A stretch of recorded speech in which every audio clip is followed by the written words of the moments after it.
पहले हम फॉर्मूला लगाते हैं वी लुकअप। उसके बाद हमने ब्रैकेट ओपन करना है, इसमें हमें क्राइटेरिया लेना है कि हमें किस चीज को लुकअप करना है, किस चीज को ढूंढना है। उसके बाद हमें लेना है कि हमें ढूंढना कहाँ पे है, तो हमने इसमें अपना टेबल एरे सिलेक्ट करना होता है। हमने टेबल एरे को सिलेक्ट किया, उसके बाद यहाँ पे हमें कॉलम नंबर टेबल में से किस चीज को ढूंढना है, वो हमारी होगी क्राइटेरिया। नेक्स्ट हमें ढूंढना कहाँ से, वो हमारा हो गया टेबल एरे। एंड नेक्स्ट हमारा होता है 0 और 1। 0 और 1 में से हम कोई भी ले सकते हैं, ट्रू या फॉल्स वैल्यू के लिए हम ट्रू 0 ले लेते हैं, ट्रू के लिए अगर आपका डेटा ना हो, उसमें वो चीजें ना हो, तो उसके लिए हम 1 सेलेक्ट कर लेते हैं। और इसके लिए आप मानो इसी टेबल पे मुझे H2 तक अप्लाई करना है, तो H2 तक अप्लाई करने के लिए हम क्या करते हैं, जो भी आपका डेटा है सबसे पहले इसको ट्रांसपोज कर देते हैं। ट्रांसपोज का मतलब क्या होता है, कॉलम को हम रो में कन्वर्ट कर देते हैं, रो को कॉलम में कन्वर्ट कर देते हैं। इसका मतलब होता है हॉरिजॉन्टल लुकअप, मतलब अगर हमें हॉरिजॉन्टली किसी डेटा को टेबल में से ढूंढना होता है, देन उसके लिए हम H लुकअप अप्लाई करते हैं। अब H लुकअप के लिए सबसे पहले हमें क्या लिखना होता है, H लुकअप। इसमें भी हमारी क्या होती है, पहले क्राइटेरिया होती है, उसके बाद टेबल बने होते हैं, और उसके बाद हम क्या लेते हैं 0 एंड 1, जो भी आपको वहां से लेना होता है। ठीक है, तो ये V lookup and H lookup होता है। नेक्स्ट हमारा क्या होता है, गोल सीक। गोल सीक का यूज क्या होता है, गोल सीक क्या होता है, जैसे हमारे पास कोई डेटा पड़ा है, कोई नंबर है, मान लो यहाँ पे 3000 है, यहाँ पे किसी चीज की सेल प्राइस 2000 और 5000 है। अगर मुझे यहाँ पे हम ये सेल प्राइस 3000, 2000 एंड 5000 करते हैं, तो हमारा टोटल फायदा कितना है, 1000 का। अब मुझे क्या करना है, अगर मुझे ये देखना है, मुझे अपना प्रॉफिट 10,000 का करना है, 10,000 का करना है, तो उसके लिए जैसे मुझे अपना आउटपुट तो पहले ही पता है कि मुझे अपना आउटपुट क्या शो करना है, 10,000। तो इस केस में हम क्या अप्लाई करते हैं, गोल सीक। जब हमें अपना आउटपुट पहले से पता हो कि मेरा सेल प्राइस है 3000, 2000, 5000 है, तो मुझे फायदा 10,000 का है। लेकिन अगर मुझे आउटपुट, मुझे अपना जो प्रॉफिट है वो 10,000 करना है, तो उस चीज को जब आउटपुट हमें पहले से ही पता हो, तो उस चीज के लिए हम क्या अप्लाई करते हैं, गोल सीक। गोल सीक में सबसे पहले हम क्या करते हैं, अपने टेबल बनाते हैं। टेबल बनाने के बाद जो जिसमें भी हमने चेंजेस करना है, सबसे पहले वो अप्लाई करते हैं कि मैंने अगर 3000 किसी चीज की सेल प्राइस रखी है, तो हमें फायदा 1000 को है, तो सबसे पहले हमें जिसमें भी चेंजेस करना है वो सिलेक्ट करना है, किसके साथ चेंज करना है। अब मुझे 3000 की जगह अगर मैं 5000 रख रही हूँ, ठीक है, तो मुझे 5000 रखने के बाद कितना प्रॉफिट होगा, ये चीजें अप्लाई करने के लिए हम गोल सीक का यूज करते हैं।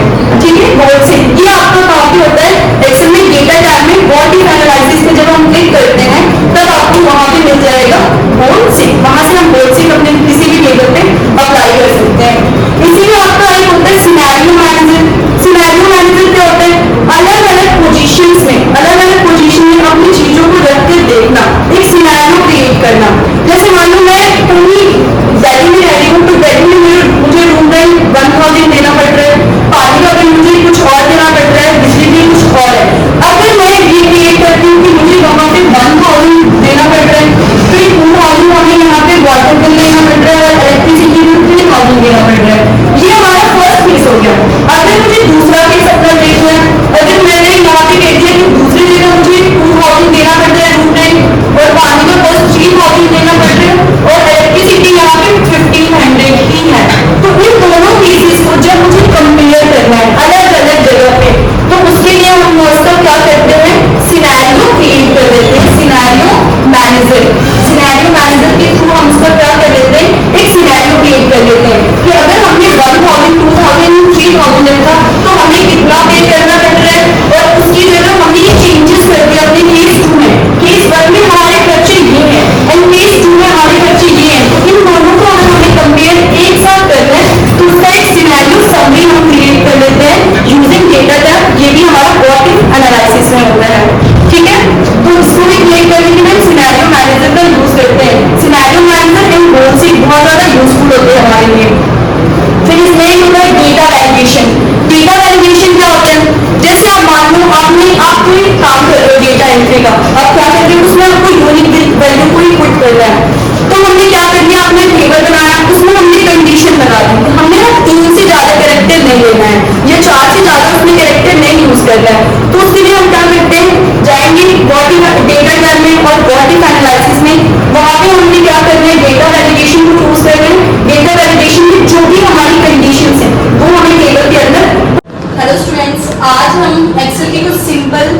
फॉर्मूलाज को क्या करेंगे, डिस्कस करेंगे, जिसमें आपका इंक्लूडेड होगा sum, average, maximum, minimum, count if and count.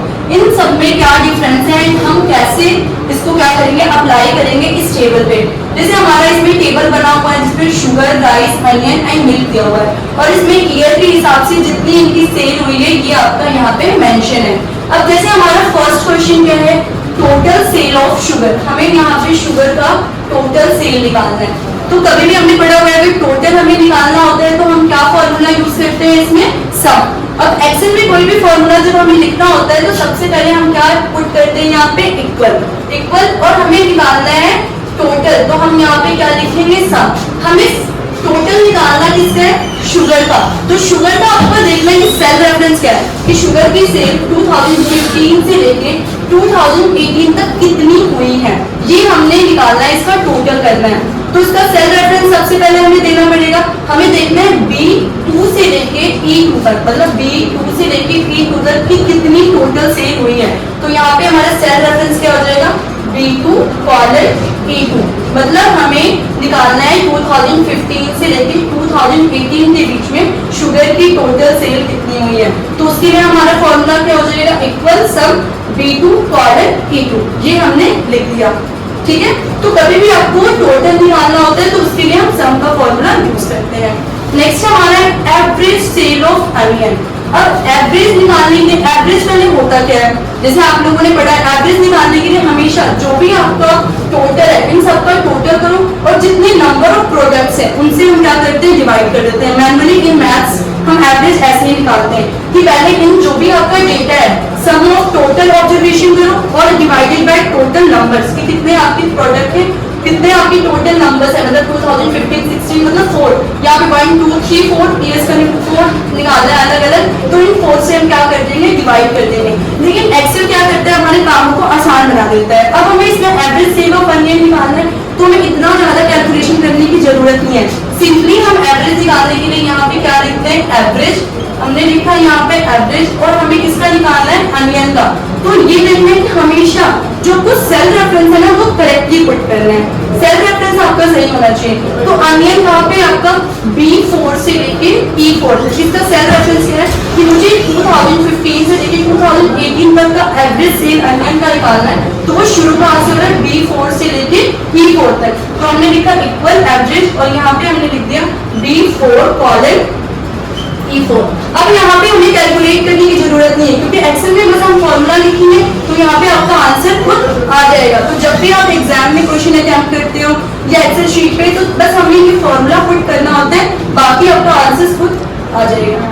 Next हमें निकालना है मैक्सिमम एंड मिनिमम। जी, अब हमें निकालना है कि शुगर की या सारे प्रोडक्ट्स की जो मैक्सिमम सेल कब हुई है और मिनिमम सेल कब हुई है, मैक्सिमम एंड मिनिमम निकालना है। तो मैक्सिमम को यहाँ पे अगर हाईएस्ट सेल पूछ देते तभी भी हम वहाँ पे मैक्सिमम का ही फॉर्मूला पुट करते हैं। तो मैक्सिमम के लिए बाकी सारे बच्चे क्या करते हैं, इक्वल करके पूरा मैक्सिमम लिख देते हैं, वो गलत होगा। हमें मैक्सिमम जब कैलकुलेट करना होता है तो ओनली हमें क्या लिखना होता है, मैक्स, ठीक है। अब हमें शुगर का निकालना है मैक्सिमम, कि मैक्सिमम सेल कौन से ईयर में हुआ है। तो हमने क्या किया, सिलेक्ट किया B2 से लेके E2 के बीच में हमें क्या करना है, मैक्सिमम सेल निकालना है। तो हमने यहाँ पे लिखा B2 कॉलन E2। अगर हमें शुगर का मिनिमम सेल निकालना है तो उसके लिए भी आपको मिनिमम पूरा लिखने की जरूरत नहीं है, बस हम क्या लिखेंगे, इक्वल करके यहाँ पे मिन, और हमने शुगर का भी मान निकालना है, ये राइस का निकालना है तो हमने राइस का निकालना है तो हमने लिख दिया B3 से लेके E3 तक। ये होगा आपका मैक्सिमम और मिनिमम निकालने के लिए फॉर्मूला। मैक्सिमम निकालने के लिए मैक्स और मिनिमम निकालने के लिए इक्वल मिन करके लिखते हैं, ठीक है। अब नेक्स्ट आपका काउंट फॉर्मूला। काउंट का यूज क्या होता है, जैसे हमें नंबर ऑफ सेल्स को काउंट करना है, अभी आपका डेटा छोटा है हम सिंपली भी काउंट कर सकते हैं, लेकिन अब जैसे आप काम कर रहे हो तो आपका डेटा बहुत बड़ा भी हो सकता है। तो अगर हमें नंबर ऑफ सेल्स को काउंट करना है तो उसके लिए हमारा क्या हो जाता है, काउंट का फॉर्मूला। सिंपली वो कह रहे हैं कि सेल्स को काउंट करो, कोई कंडीशन हमारे पास नहीं है, देन हम काउंट का फॉर्मूला यूज करते हैं। जैसे हमें काउंट करना है नंबर ऑफ सेल्स को तो इसमें आपका बस रेंज आ जाता है, हमने लिखा इक्वल काउंट। अब रेंज हमें काउंट कहाँ से करना है, मुझे B2 से लेके E5 तक के सेल को बस काउंट करना है। तो यहाँ पे हमें काउंट लिख के बस यहाँ पे रेंज लिख देना है। रेंज में आपका क्या आता है, B2 to E5, कि मुझे यहाँ से लेके B2 से लेके E5 तक के सेल्स को काउंट करना है। अब ये सिंपल अगर आपको काउंट करने के लिए बोल रहे हैं तब आपका फॉर्मूला बाद में काउंट होता है।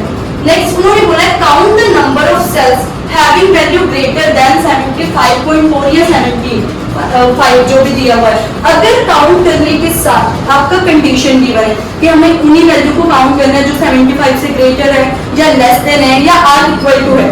अगर काउंट करने के लिए कभी भी वो कंडीशन दे रहा है तो हमेशा हमारा फॉर्मूला क्या हो जाता है, काउंट इफ। क्या हो जाता है, काउंट इफ। जब भी आपको काउंट करने के लिए कंडीशन दे, इसमें हमारा आता क्या है, रेंज। पहले तो हमें रेंज को सिलेक्ट करना होता है कि हमें काउंट करना क्या है, कहाँ पे है, और फिर क्राइटेरिया हमें काउंट करना क्या है। इसमें आपकी दो चीजें इंक्लूड होती है, रेंज एंड क्राइटेरिया। हमने लिखा काउंट इफ। अब हमारा रेंज क्या है, B2 से लेके E5 तक हमने अपना रेंज लिख दिया, ठीक है, E5। और हमें क्या करना है, उन्होंने बोला जो वैल्यू 75 से ग्रेटर है उनको काउंट करना है। तो हमारी क्राइटेरिया ग्रेटर देन 75।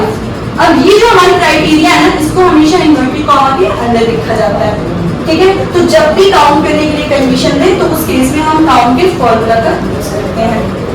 नेक्स्ट एक चीज और, अगर कभी भी टेक्स्ट को काउंट करने के लिए बात आ जाए, अगर हमें ये प्रोडक्ट्स को काउंट करना है, ये टेक्स्ट को काउंट करना है, तो उसके लिए आपका एक आदत है काउंट ए। जब भी टेक्स्ट को काउंट करने के लिए बात की तो उसके लिए हमारा फॉर्मूला क्या होता है, काउंट ए, ठीक है। अब मुझे इन प्रोडक्ट्स को काउंट करना है A2 से लेके A5 तक, तो हमने इसमें काउंट ए लिखा और यहाँ से हमने बस अपने रेंज को क्या कर दिया, सिलेक्ट कर दिया। तो काउंट ए किस लिए होता है, जब भी हमें टेक्स्ट को काउंट करना होता है तो उस केस में हम काउंट ए फॉर्मूला का यूज करते हैं, ठीक है। नेक्स्ट हमारा, अगर आप कंडीशन दे दें, उन्होंने अगर हमें कंडीशन दे दिया कि अगर हमारी से 300 या 300 से ज्यादा हो रही है तो हमें उसमें 10% का डिस्काउंट देना है, अदरवाइज 5%। अब उन्होंने हमें डिस्काउंट के लिए भी कंडीशन दे दी, तो हमने पढ़ा होगा कि जब भी कंडीशन की बात होती है तो उसके लिए हम किसका यूज करते हैं, इफ। इक्वल करके दिया हमने इफ। अब हमने एक टोटल का यहाँ पे क्या कर दिया, कॉलम बना लिया। मान लो यहाँ पे एफ, यहाँ पे हमारे टोटल आ रहा है, सब निकाल हमने टोटल निकाला हुआ है। तो अगर हमारी टोटल वैल्यू 300 के इक्वल है, 300 से ज्यादा है, तो हमने क्या, इफ अगर F2 में हमारा टोटल आया है, अगर F2 greater than or equal to 300 है, तो इसमें हमें क्या कंडीशन देना है, उसको डिस्काउंट दे देना है हमें 10% का। तो हमें इस टोटल का 10% देना है, तो F2 को हम क्या करेंगे, 10% से मल्टीप्लाई कर देंगे। अदरवाइज बाकी जो बचे, इसके अलावा अगर कम सेल हुई है तो उसको कितना दे देना है हमें, 5%। कॉमन लगा के हमने लिख दिया, अदरवाइज में 5%। मतलब हमने अपनी कंडीशन क्या दी कि अगर हमारी टोटल सेल 300 के इक्वल या 300 से ज्यादा हुई है तो उसको 10% का डिस्काउंट देना है, बाकी जो बचा उसको 5% का, ठीक है। तो जब भी कंडीशन की बात हो तो हम इफ का यूज करते हैं। तो ये कुछ हमारे एक्सेल के फॉर्मूलाज थे जो बहुत ज्यादा यूजफुल होते हैं, आज हमने इनको डिस्कस किया। Thank you.